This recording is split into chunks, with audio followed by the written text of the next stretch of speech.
In this video, we will review the requirements for the Unit 5 summative assessment, which will be an annotated bibliography. This unit of Senior English will focus on developing your skills as an effective researcher.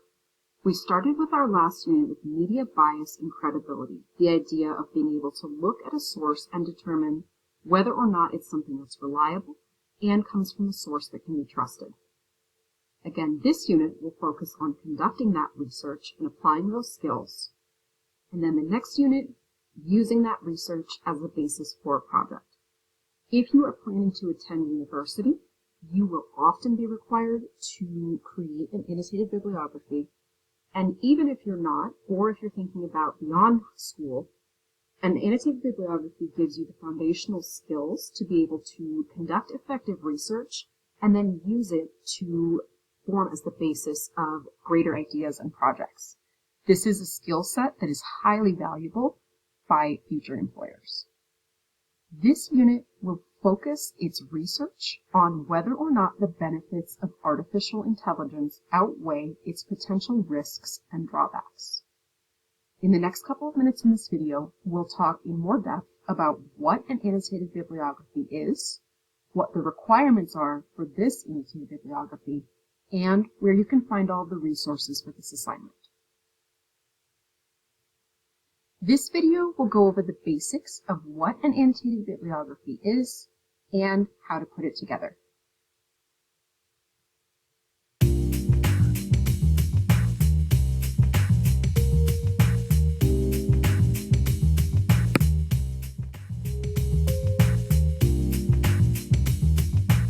Hi, I'm Matt. So you've been assigned a paper that requires an annotated bibliography and you're not sure what that is or how to write it. Well, look no further. In this video, we'll look at how to write an annotated bibliography in both MLA and APA style. Essentially, a bibliography is a list of the sources you use to write your paper, either as supporting evidence for your argument or as inspiration. They're also sometimes called works cited pages or reference pages. An annotated bibliography goes one step further and includes explanations of what a particular source is and why you used it in your paper.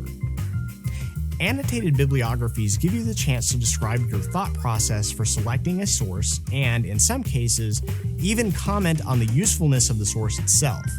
This is why professors will often assign annotated bibliographies as separate projects. They are good tools for teaching you how to think in depth about your sources and what to look for when you're doing your research. But they aren't just learning tools. Professionals will also use annotated bibliographies in their published work to further inform their readers about the subject of the paper and to provide some commentary on the work being done by other people in the field. In a way, annotated bibliographies by professionals can become a sort of shadow essay about the sources they've used. To write an annotation, you'll first need to analyze your source.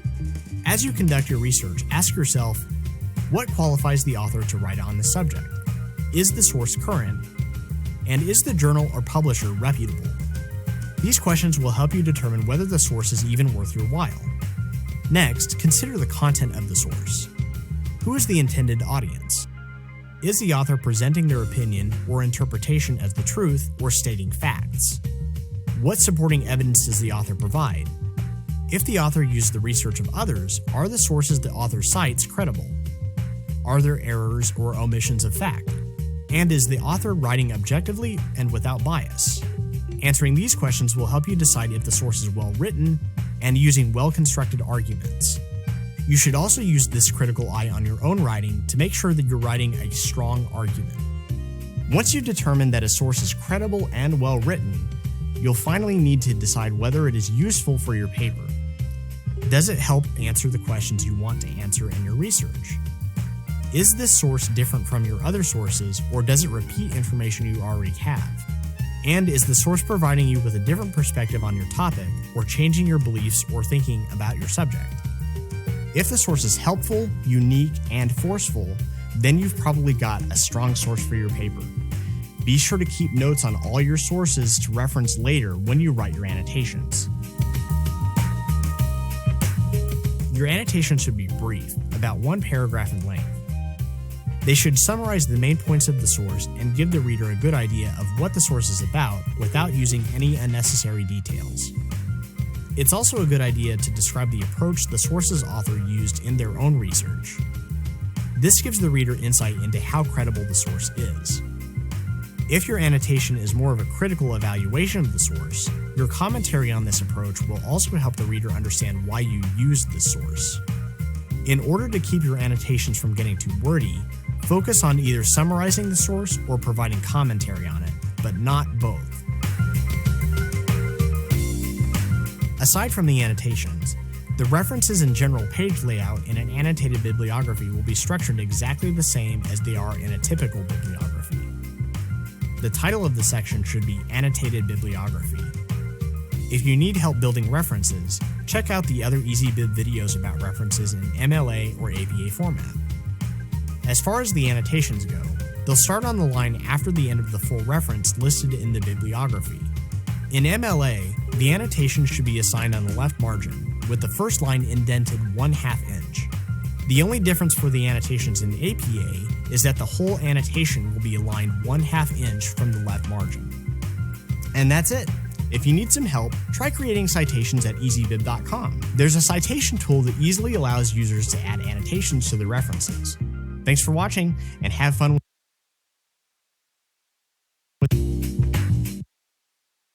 For annotated bibliography, I'll go over the requirements next. This assignment will count as the summative grade for the Unit 5. Things that you should include are a one-sentence thesis statement that answers the unit inquiry question, do the benefits of AI outweigh the potential risks? You should include 6 annotations with MLA formatted citations.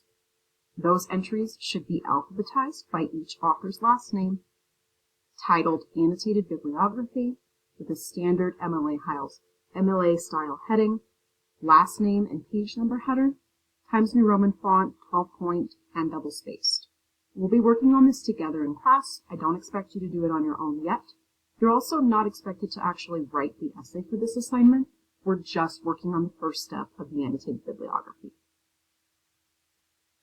In order to find the materials that you need for this assignment, you'll simply need to go back to Google Classroom.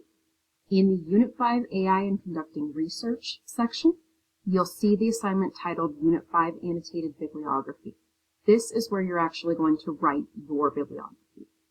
If you would like to look back at the requirements, you can go to the Unit 5 Readings and Resources section for requirements and some of the different articles that you can use for your annotated bibliography.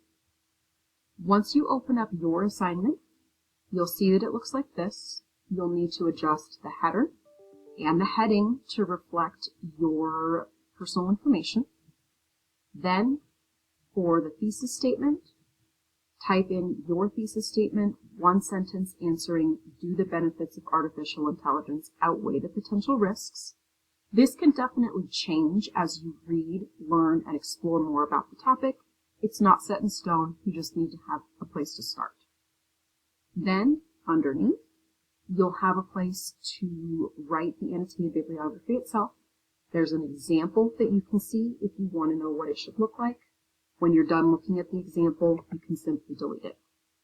As always, if you have questions, need help, or get stuck, get in touch with Ms. LaPaglia. I'm always happy to help.